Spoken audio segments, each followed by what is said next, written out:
So I finished my ALC of A Taste of Whiskey by Melissa Foster, performed by Aiden Snow and Savannah Peachwood. So I signed up this book for specific reasons. Single dad romance.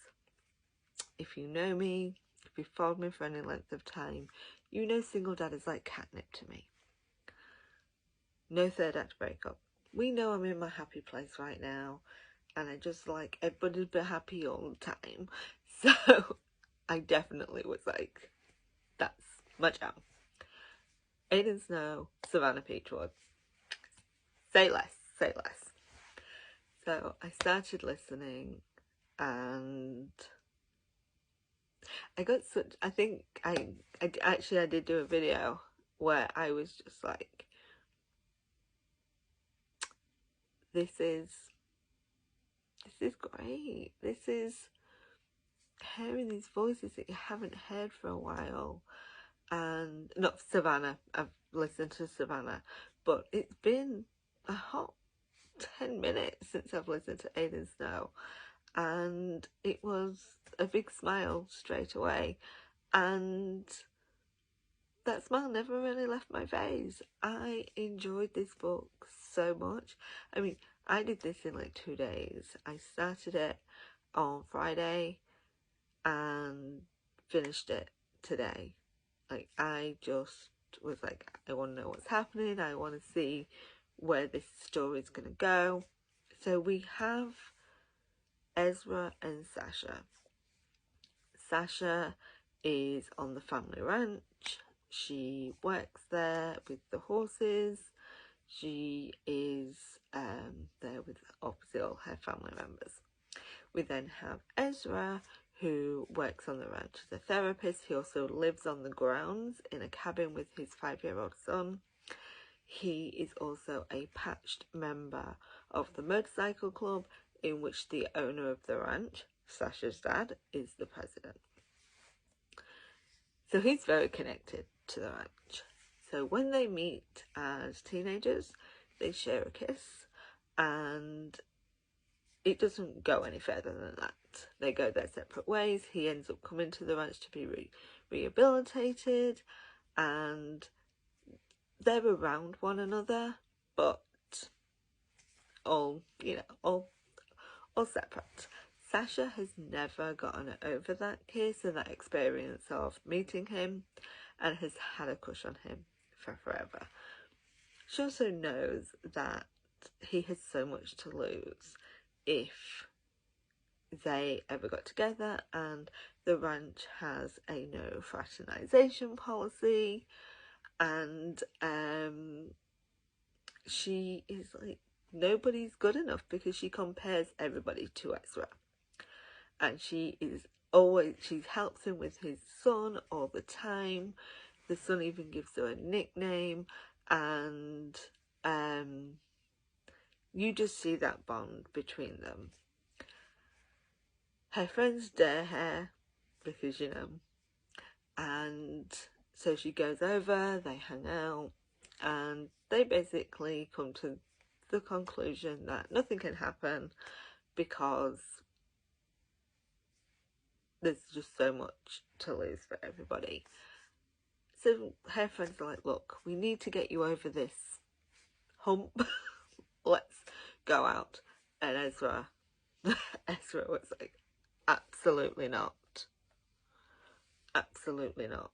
I cannot abide by this. So he's like, look, let's have a fling. We'll keep it secret. Nobody will know. We'll get it out of our systems. Oh, sweet summer child. And I laugh now that I've finished, because all the way through, nothing that Ezra said or did indicated that this was a fling. He was all in. I did a video where I talk about actually got a reaction from me in a scene, because he's like, this is mine, and she's like, yes, it's yours, it's always been yours, we know. But what I loved about it, both of them worked so hard to keep their friendship intact and to protect this little boy.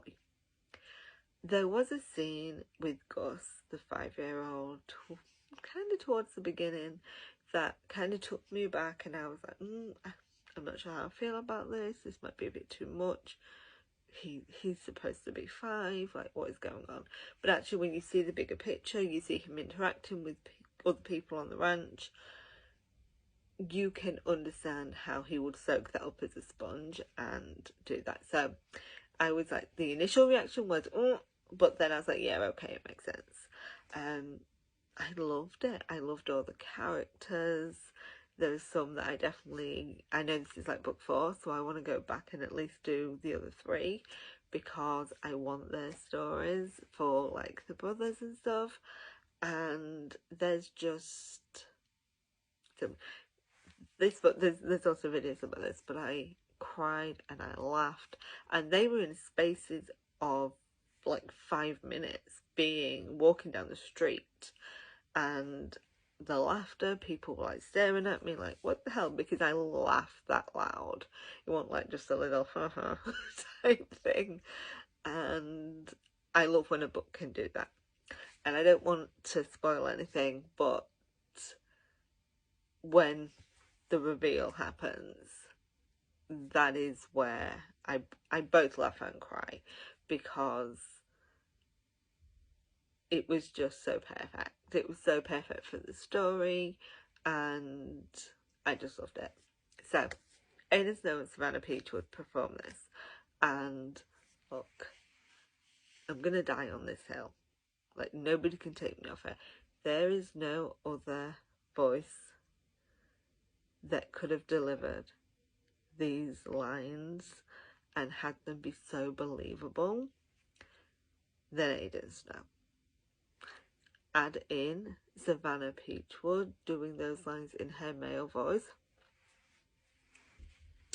I mean, let's just praise the goddesses because it was just fabulous.